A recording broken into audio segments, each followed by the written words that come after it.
Sejam todos bem-vindos ao canal Companheiros da Luz. Leitura do livro E a Vida Continua. Coleção A Vida no Mundo Espiritual, obra do Espírito André Luiz, por Chico Xavier.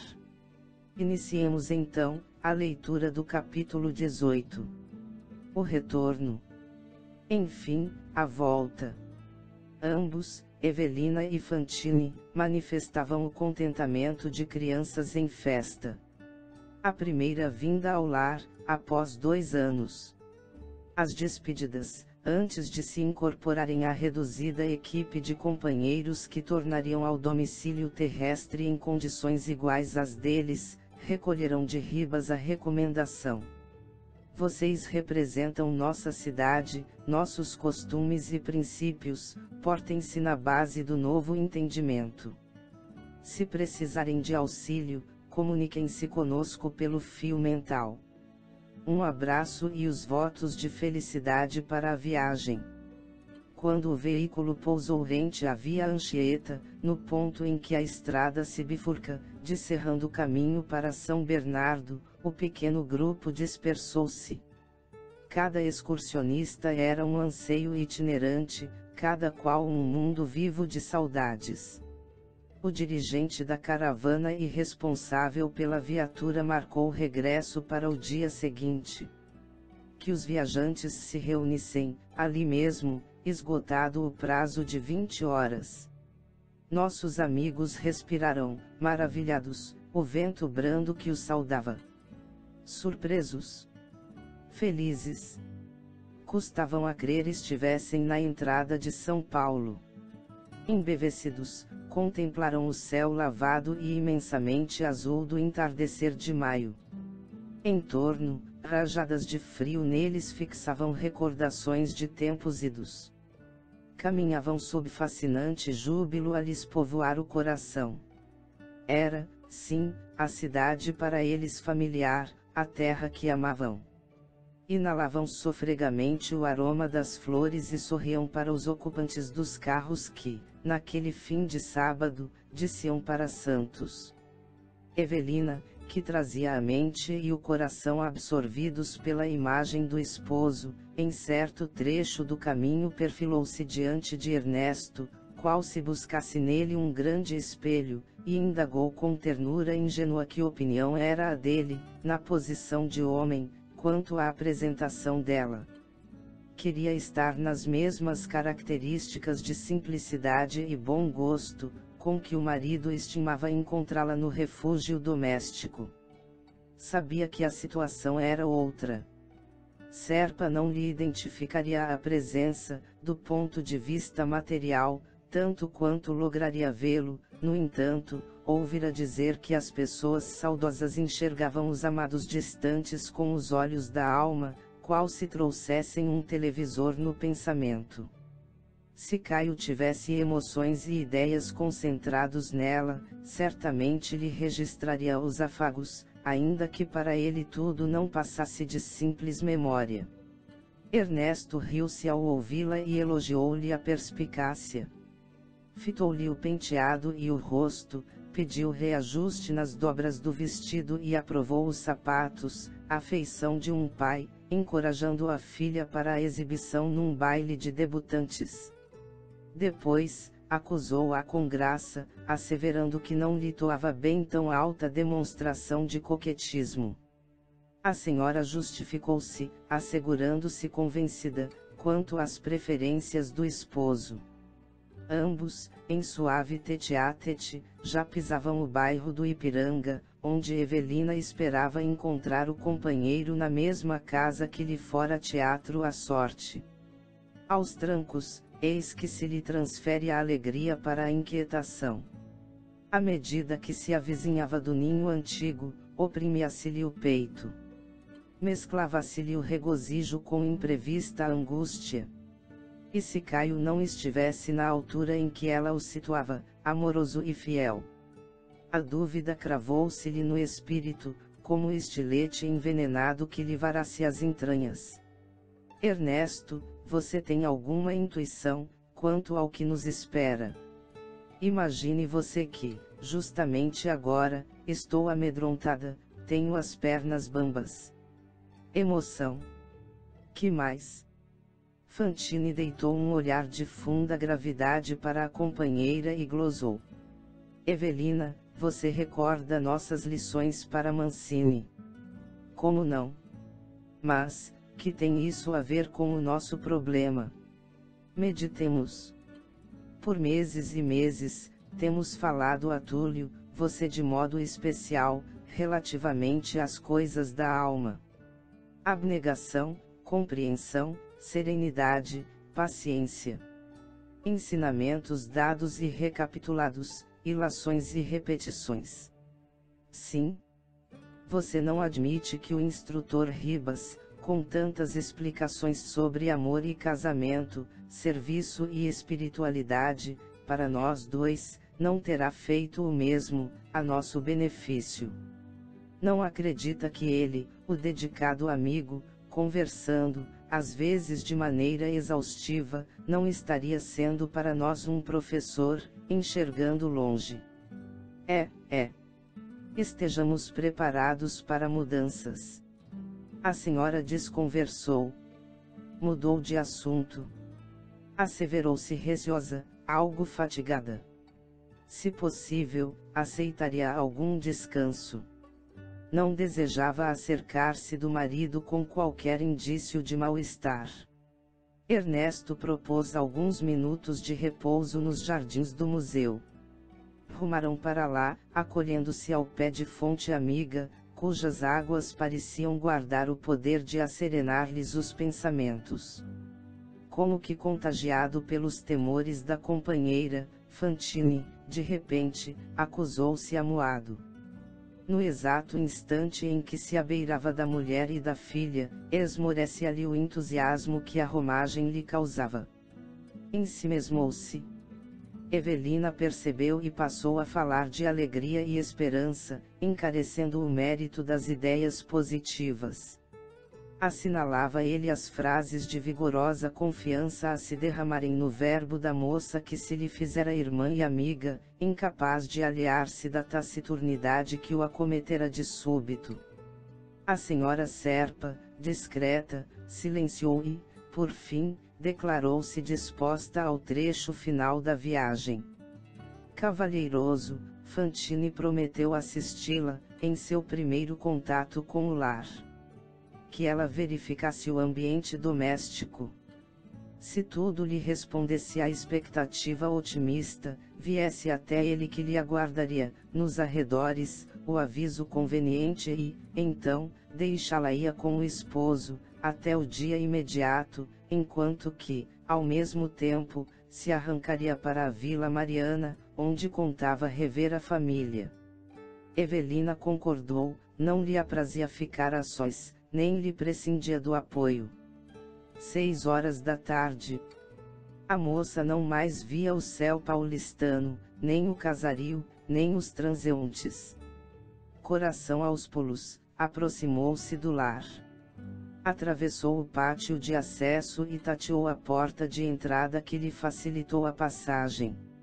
Algo lhe dizia, no íntimo, que Serpa estava em casa e seguiu à frente. Tremia, assustada. Inspecionou a peça em torno. A sala era a mesma, com pequenas alterações no mobiliário do seu tempo. Ao lado, o estreito escritório do esposo, entremostrando as cortinas abertas.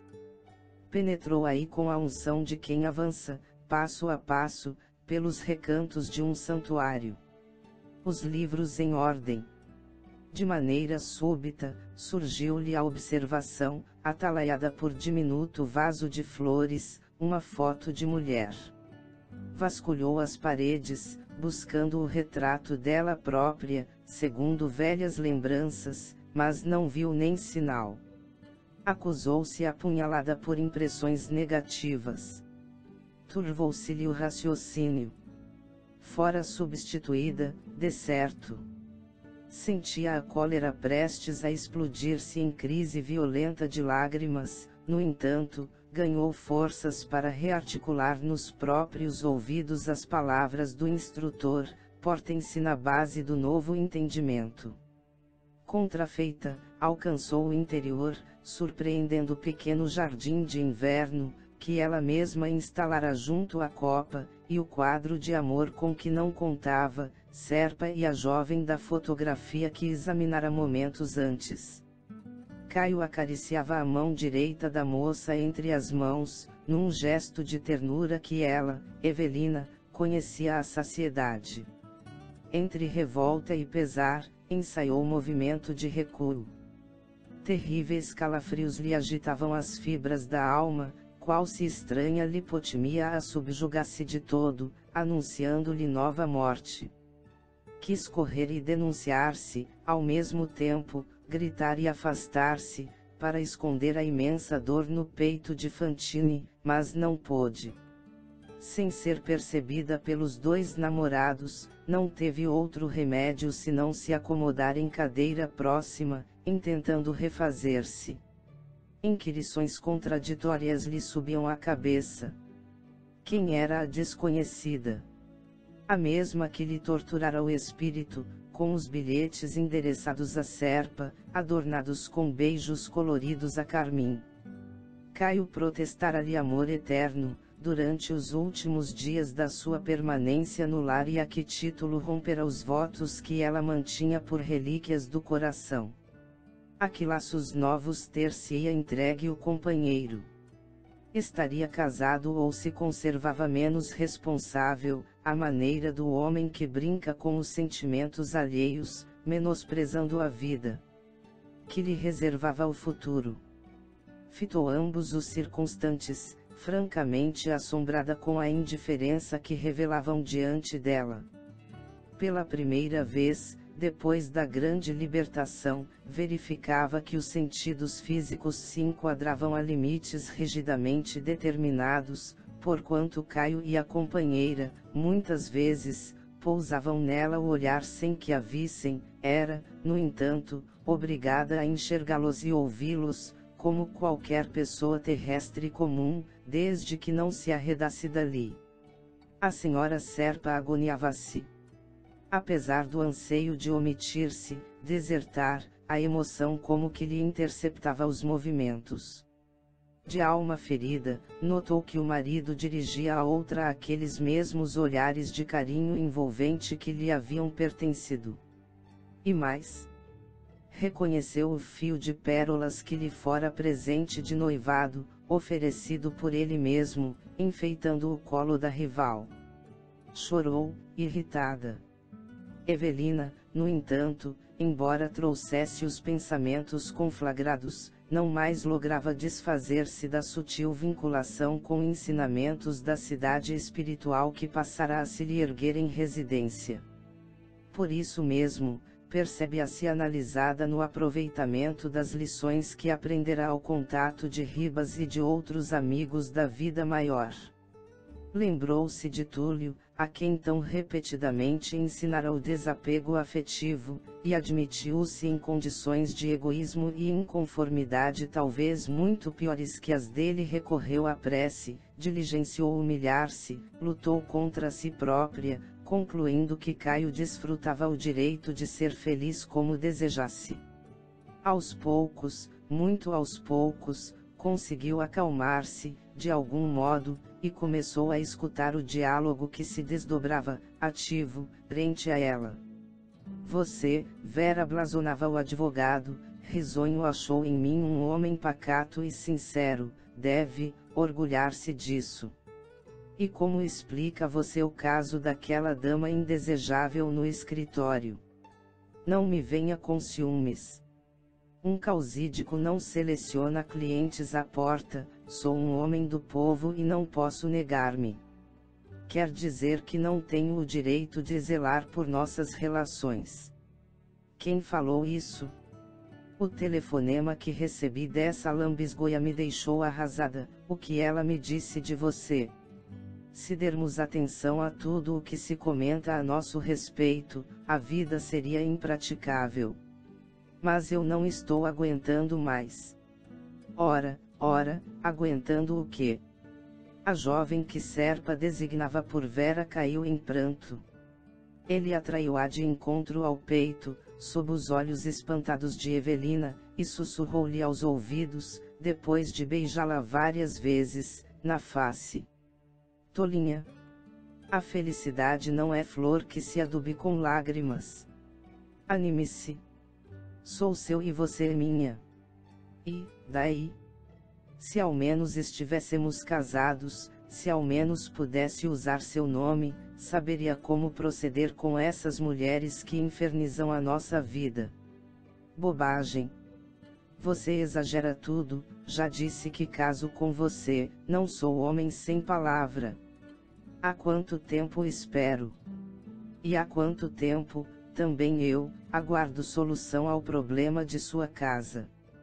Você não há de querer que eu viva carregando uma sogra louca. Minha mãe é uma infeliz, não podemos desampará-la. Já falei. Meta essa velha no hospício, que ela já aproveitou a vida dela, agora temos de viver a nossa. Hoje, iremos ao Guarujá, quero ver o negócio por mim mesmo. A jovem chorava copiosamente por resposta. Enquanto Serpa lhe acarinhava os cabelos, tentando consolá-la, Evelina cobrou ânimo e arrastou-se para fora. Tinha sede da presença de Ernesto, ansiava retomar-lhe a companhia.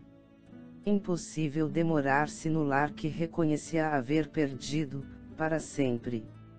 Balda de autocrítica, a face da superexcitação de que se via possuída, tão logo se viu na rua clamou pelo amigo em voz estentórica, e, quando Fantine repontou à frente, atirou-se-lhe aos braços, qual criança desarvorada. Ah, Ernesto, Ernesto! Não suporto mais. O companheiro conduziu-a discretamente para um banco do pátio, compelindo-a a voltar caminho andado e, sentando-a junto dele, escutou a narração de toda a ocorrência que a senhora, amarrotada, fazia entre soluços.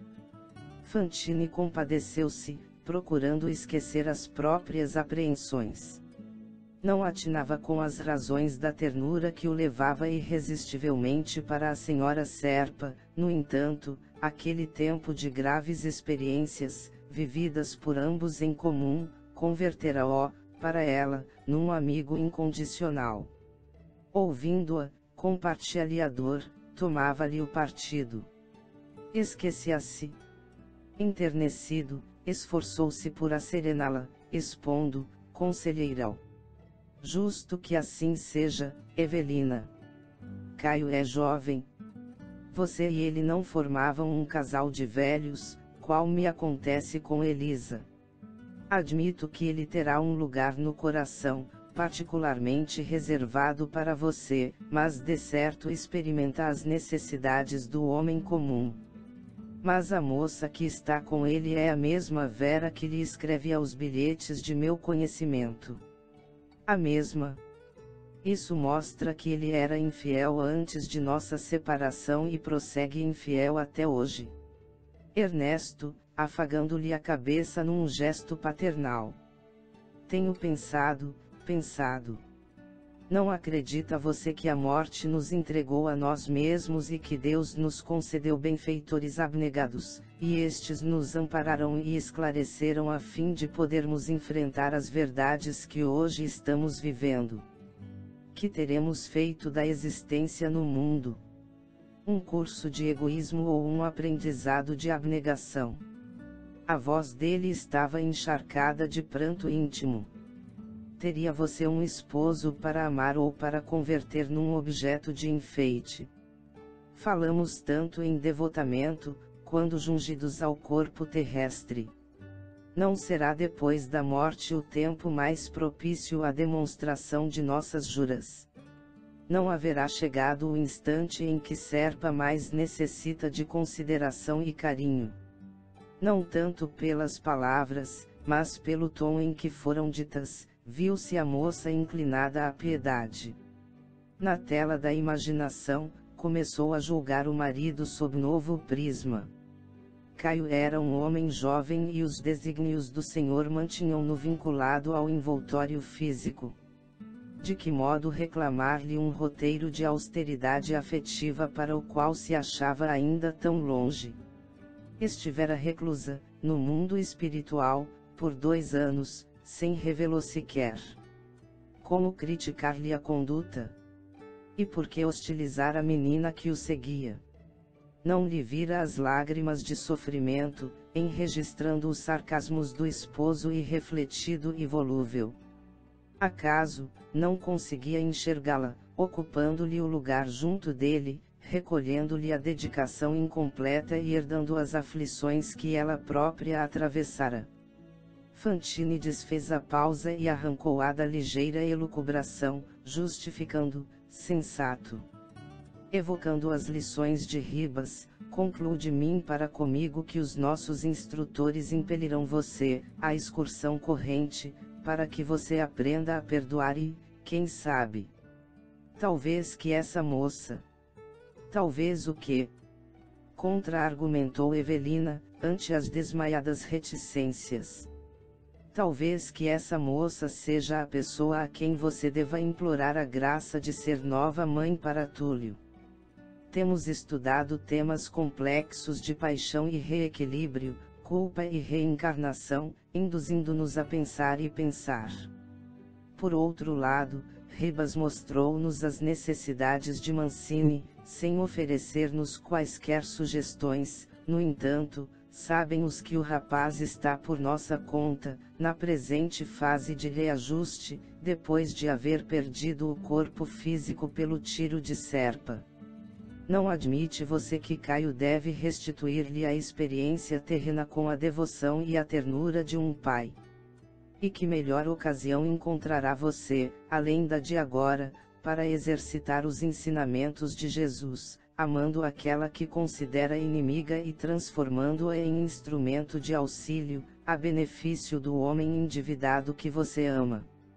A companheira compreendeu o alcance de semelhantes ponderações e caiu nos braços do amigo, em copioso pranto, exclamando: "Oh, Ernesto! Ernesto!" Alguns instantes mais e um carro despontou da garagem, conduzindo o casal. Sustando os soluços, Evelina informou ter ouvido que os dois se dirigiriam ao Guarujá. Enquanto o moço causídico deixava a direção do veículo para atender ao fechamento da casa, Fantine contemplou-lhe a jovem parceira e fez-se lívido. Então, mais profundamente chocado talvez que a senhora Serpa, gaguejou, arrasado de angústia: "Evelina, Evelina, escute.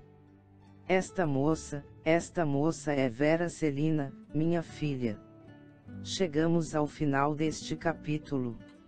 Não percam o próximo de número 19. Revisões da vida.